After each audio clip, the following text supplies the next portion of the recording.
All right, today we're going to be looking and thinking about patterns at plate boundaries, and a pattern is something that's repeated over and over again. So if I have, for example, a pattern of a triangle, circle, triangle, circle, you can know what will go there.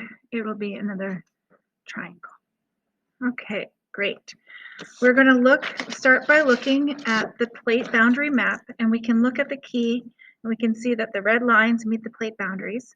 So the Earth's outer layer is made up of hard, solid rock, and it's divided into plates. So each one of these is a plate. The larger ones are the major plates, and the minor ones are the smaller ones. So in North America, here we are on the North American plate and near the Pacific plate, and in between here is the Juan de Fuca.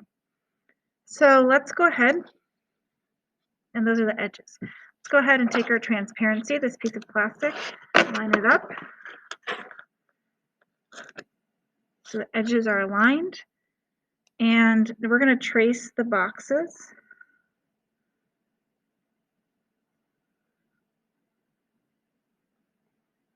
And this one. And this is D, this is C, this is E, and this is A.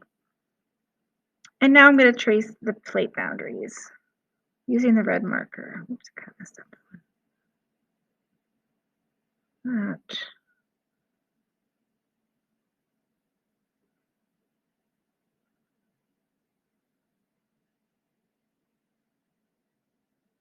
Okay, so I have the plate boundaries traced. And now what I'm going to do is I'm going to line this up with the earthquake map, and I'm going to use my black marker because the black, each one of those dots is an earthquake, a major earthquake between 1960 and 1990. You know, earthquakes happen all the time. So let's go ahead. Putting a dot where I see a dot. And I'm starting to notice that they're happening very close to the plate boundaries.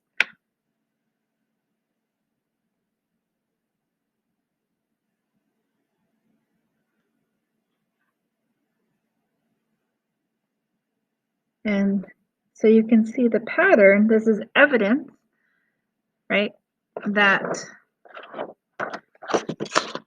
earthquakes happen along plate boundaries.